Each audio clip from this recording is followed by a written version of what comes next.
श्री परमात्मने नमः। तीसरा अध्याय, पहला पाद। पूर्व दो अध्यायों में ब्रह्मा और जीवात्मा के स्वरूप का प्रतिपादन किया गया। अब उस परब्रह्म परमेश्वर की प्राप्ति का उपाय बताने के लिए तीसरा अध्याय आरंभ किया जाता है। इसलिए इस अध्याय को साधना अध्याय अथवा उपासना अध्याय कहते हैं।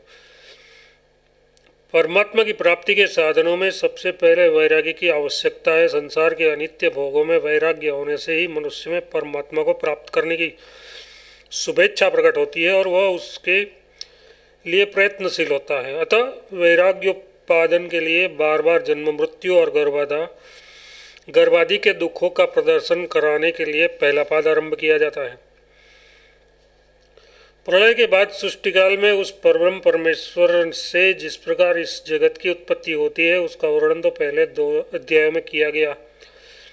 उसके बाद वर्तमान जगत में जो जीवात्मा के शरीरों का परिवर्तन होता रहता है उसके विषय में श्रुतियों ने जैसा वर्णन किया है उस पर इस तीसरे अध्याय के प्रथम पाद में विचार किया जाता है।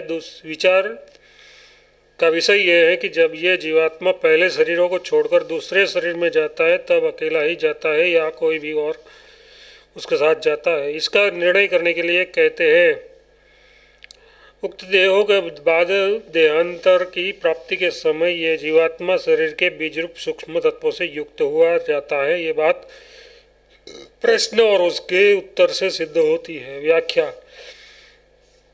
श्रुतियों में यह विषय कई जगह आया है जिससे जिस स्थान का वर्णन स्पष्ट है वह तो अपने आप सुख समझ में आ जाता है, परंतु जहाँ का वर्णन कुछ अस्पष्ट है उसे स्पष्ट करने के लिए यहाँ छांदोपनिषद के प्रकरण पर विचार किया जाता है। वह ये वर्णन है कि श्वेत केतु नाम से प्रसिद्ध एक ऋषि कुमार था। एक समय पांचालों की सभा में गया। वहाँ प्रवाहण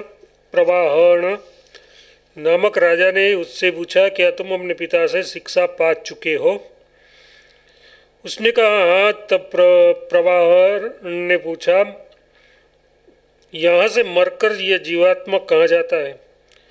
वहाँ से फिर कैसे लौट आता है? देवयान और पितृयान मार्ग का क्या अंतर है? यहाँ से गए हुए लोगों से वहाँ का लोग बर क्यों नहीं जाता? इन सब बातों को और जिस प्रकार पांचवी आहुति में जल पुरुष रूप हो जाता है इस बात को तू जानता है या नहीं? तब प्रत्येक बात के उत्तर में श्वेतकेतु ने यही कहा, मैं नहीं जानता।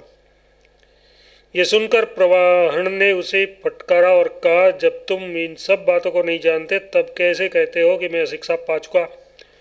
श्वेतकेतु लज्जित होकर पिता के पास गया और बोला कि प्रवाहण नाम वाले एक साधारण क्षत्रिय ने मुझे पांच बातें पूछी, किंतु उनमें से एक का भी उत्तर मैं नहीं दे सका। आपने मुझे कैसे कह दिया था कि मैं तुमको शिक्षा दे चुका हूँ? पिता ने कहा, मैं स्वयं इन पांचों में से किसी को नहीं जानता, तब तुमको कैसे बताऊंगा?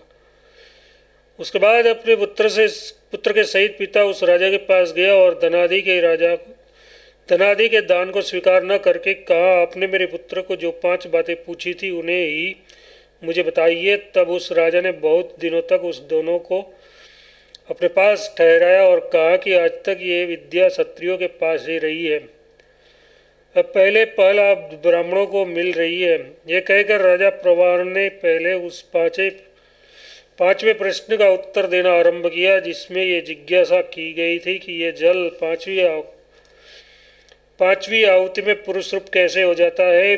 वहाँ द्रुलोक रूप अग्नि में श्रद्धा की पहली आहुति देने से राजा सोम की उत्पत्ति बताई है। दूसरी आहुति है मेघरूप इन अग्नि में राजा सोम को हवन करना, उससे वर्षा की उत्पत्ति बताई गई है। तीसरी आहुति है पृथ्वी रूप अग्नि में वर्षा को हवन करना, उससे अन्न की उत्पत्ति बताई है। चौथी आहुति में पुरुष रूप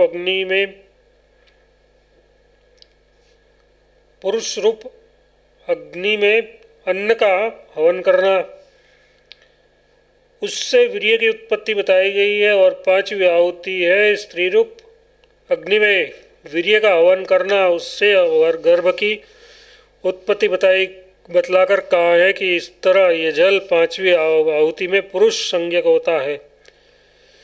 इस प्रकार जन्म ग्रहण करने वाला मनुष्य जब जब तक आयु होती है तब तक यहाँ जीवित रहता है इत्यादि। इस प्रकरण में जल के नाम से बीजरूप समस्त तत्वों के समुदाय सूक्ष्म शरीर सहित वीर्य में स्थित जीवात्मा कहा गया है। अतः वहाँ के प्रश्नोत्तर पूर्वक विवेचन से यही सिद्ध होता है कि जीवात्मा जब एक शरीर से दूसरे शरीर में जाता है तब जीव बीज रूप में स्थित समस्त तत्वों से युक्त होकर ही प्रयाण करता है। संबंध इस प्रकरण में तो पहले केवल जल का ही पुरुष हो जाना कहा है, फिर इसमें यही सूक्ष्म तत्वों का ही होना कैसे समझा जाएगा। यदि श्रुति को यही बताना अभीष्ट था तो केवल जल का ही नाम क्यों लिखा। इस जिज्ञासा पर कहते हैं शरीर तीनों तत्वों का सम्मिश्रण है, इसलिए जल के कहने से सबका ग्रहण हो जाता है तथा वीर्य में सबसे अधिक जल का भाग रहता है, इसलिए जल के नाम से उसका वर्णन किया गया है। व्याख्या जगत की उत्पत्ति के वर्णन में कहा जा चुका है कि तीनों तत्वों का सम्मेलन करके उसके बाद परमेश्वर ने नाम और रूप को प्रकट किया। वहाँ तीन तत्वों का वर्णन भी उत्पन्न है, उसमें सभी तत्वों का मिश्रण समझ लेना चाहिए। स्त्री के गर्भ में जिस वीर्य का आदान किया जाता है उसमें सभी भौतिक तत्व रहते हैं और तथापि जल की अधिकता होने से वहाँ उसी के नाम से उसका वर्णन किया गया है। वास्तव में यह कथन शरीर के बीजभूत सभी तत्वों को लक्ष्य कराने वाला है। एक शरीर से दूसरे शरीर में जाते समय जीव प्राण में स्थित होकर जाते हैं और प्राण को आपोमय मतलब जल रूप कहा गया है। अतः उस दृष्टि से भी यहाँ जल को ही पुरुष रूप बतलाना सर्वथा संगत है। इसलिए यही सिद्ध होता है कि जीवात्मा सूक्ष्म तत्वों से युक्त हुआ ही एक शरीर से दूसरे शरीर में जाता है। संबंध प्रक्रांत से यही इसी बात की पुष्टि करते हैं।